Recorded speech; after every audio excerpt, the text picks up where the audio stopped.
Howdy. Welcome back to the top 10 albums of September 2024. I Heart the 80s. Today we're taking a look at number 3, Straight Outta Compton by N.W.A, released in 1988. Ice Cube, MC Ren, Eazy-E, DJ Yella, and Dr. Dre are N.W.A, with help from Arabian Prince and the DOC, both of which we will get to. But right now we're going to take a look at why this groundbreaking album is still talked about to this very day. And honestly, I can't think of a more appropriate way to start off than with Straight Outta Compton, the opener and title track for our album, which is kind of a custom for this list. Yeah, you cannot have a better introduction to a group than this track. Just happens to contain one of the most intimidating instrumentals I've ever heard. It's really the horns that keep on fucking with me. I tried so hard to find the sample where those horns are from, but I couldn't. It was hell. So if anybody knows, yeah, just help me out. There are way too many iconic bars to keep track of. Hell, before the song even starts, you are now about to witness the strength of street knowledge. Forever etched to music history, that shit just don't go away. But speaking of Eazy-E, he's probably my least favorite MC out of all that's involved. All love, no hate, just different interests and whatnot. But when it comes to Straight Outta Compton, his verse is easily my favorite. I mean, right out of the gate, he's about to let you know he's gonna smother your mother and make your sister think that he love her. Now, if that don't tell you all you need to know about an individual, I don't know what will. But just as iconic as the words being said, it's obviously the beat. DJ Yella and Dr. Dre did a hell of a job with this album as far as production-wise goes. And this was before computers and shit. They had to cut all this stuff together, so just doubly impressive. But yeah, Straight Outta Compton, you know it, I know it, let's move on. I hope you like litigation because it's time for Fuck the Police. One of the more important numbers in music history, I don't think that can be debated. This is one of those rare times where being timeless is kind of harmful. Obviously, if you know the subject matter of the song, then it just sucks that you can take those words then and still apply them to now and it makes sense. And that's the shit that we do see. Just imagine the shit that we don't see, and especially imagine back then whenever there were less cameras on these fools. This shit, if we got it, it might as well be a fucking banger, and that it is.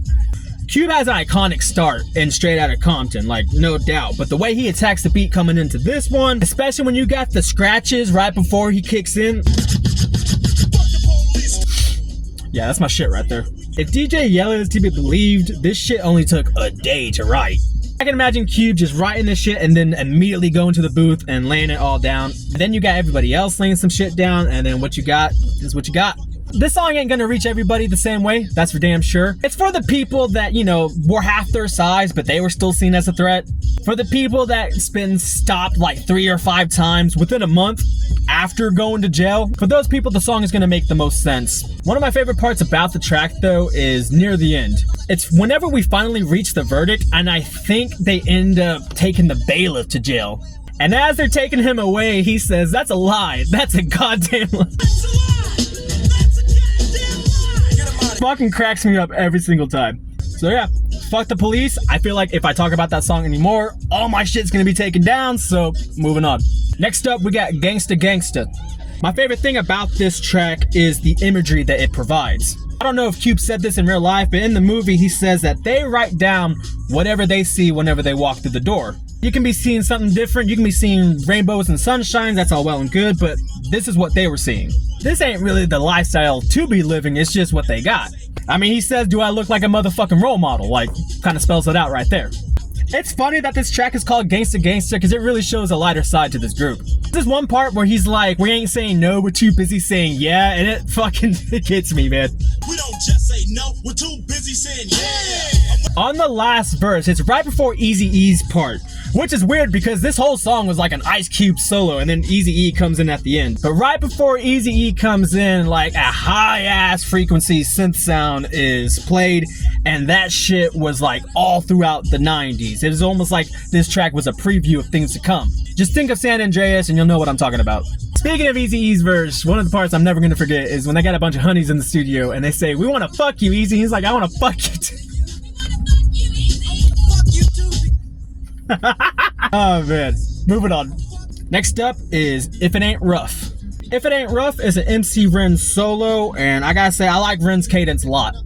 One thing he also does with his rhyme scheme is that he'll take like one word and he'll make it yours, and then he'll just take that shit back immediately. Like for instance, he said, "Give the victim the verdict and then the verdict the victim." He does that shit a lot throughout the album, and I dig it. Fun thing about this track is that it samples a song called A Star in the Ghetto by Average White Band and Ben E. King. Only reason why I'm bringing it up is because on this song you hear like a guitar play. You hear this bump, bump, bump, bump, bump, bump. That guitar part is from A Star in the Ghetto. That song is like 7 goddamn minutes. There's orchestral arrangements, there's progressions out the ass. It's a whole operation. I just think that it's so cool that just hearing that one note being plucked led me to this treasure of a whole other song. And I wasn't able to do that shit like lickety split, but like back then, if you just hear that note play, you gotta go digging for that shit. So all I'm saying is that I'm grateful for the technology that we have, even when it doesn't work all the time. Parental discretion is advised. My favorite track, no question about it. One of my favorite parts is that bass line. Listen to that shit. The DOC actually starts things off with the first verse, and that shit is fire. He sets the tone for which everybody else kind of follows. It's this really choppy pattern.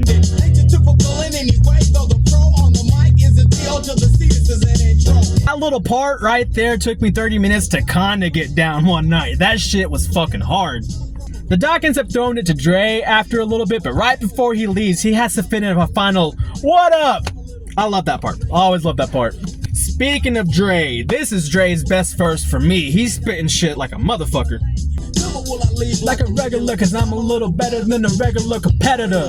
Dre's cadence kind of works the best with this flow, but they all tear this shit up. Whenever Ice Cube comes in, the way that he attacks that shit, I wish that he would just keep on going for the rest of the song like that. I be what is known as a bandit. You gotta hand it to me when you truly understand it, cause if you fail to see, he stops right there. He stops right there, and I just fucking wish he would keep on going, but you know. And then you got E coming in to wrap things up, and it's funny because his last parental discretion is advised that he says, it echoes for maybe, I don't know, a minute and a half or something like that. That's one thing about this beat. I keep on thinking that there's a live band because the snare sounds tight as fuck.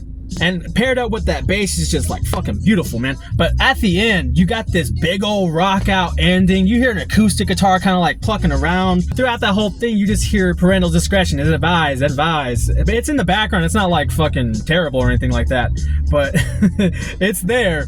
And they know it's there because to end the song, you hear somebody be like, shut the fuck up. It's funny. Yeah, parental discretion is advised. Obviously, my favorite. I can't even recommend just one track because you got to check out the entire album. But just make a note for this one. Moving on to I Ain't the One. I ain't gonna say too much about this song, except that it really don't feel like Ice Cube is rapping this. It feels like Craig is rapping this shit, you know? That, and there are just some songs that enter your life at certain moments that just make all the sense in the world. Moving on to Dope Man, the remix. One thing I noticed with Straight Outta Compton was the lyrical content wasn't as extreme as I thought it was gonna be. It was probably because I was already accustomed to a lot of these songs before the album, but that shit all changed once we reached Dope Man. When you get to Dope Man, they earned every single letter, every single black and white ink of that parental advisory sticker because this fucking track, man. It's descriptive as all hell, I'll tell you that much. You don't need to paint a picture. Once we got to this track and I was like pitting myself in 1988 mode, listening to this shit for the first time, I was kind of like, okay, I see why the FBI was starting to get a little pissed. Not saying they were right, freedom of speech and all that shit, but fuck, man. Sometimes you gotta talk about real shit, and sometimes you end up sucking dick for money to buy some crack. It's just how it is. If anybody is going through with that shit right now, you know, my heart goes out to you, and I just hope that things get better, because that sucks. Wait. We get to our closer, Something to Dance To. What the fuck is this as a closer to this album? You got this aggressive, intense as fuck album, and we end with Something to Dance To. I think this is the only time we hear Arabian Prince on a verse. He might have been there earlier in the album and I just missed him and that's on me, but I'm pretty sure it's its only verse. And it's not even a full verse. It switches between Dre, E, and Prince. So like, I think the goal with this one was to like have something of a radio hit because they knew what the fuck they were saying on this album. So they just put this at the end, you know, if it's there, if it gets picked up, cool. If not, whatever. But I swear everybody in the fucking 80s had to have some type of dancing song, and N.W.A. was no exception. Yeah, Something to Dance To. Not a bad song, not a bad song. I kind of gave the wrong impression. It's just kind of a mindfuck as a closer, considering everything that came before it. But you know, isolated in its own little bubble, hey, it's something to dance to. And that was Straight Outta Compton by N.W.A, a 13-song album that runs exactly an hour. One of the most important albums for not just the rap culture, for just American culture in general. Dre and Yella killed it on the turntables. You can tell that every beat has some sweat behind it. And the best part is, this is not even what they were trying to do. They were just trying to write some rhymes, make some beats and just put out a record. But just right place, right time, especially when you consider everything that was going on in America. Just two things combusted, and what you got was one of the most iconic albums in history. So yeah, N.W.A, would you place them higher? Would you place them lower? Would you take them off the list entirely? Let me know. We will be back tomorrow when we talk about our penultimate pick. Until then, stay tuned.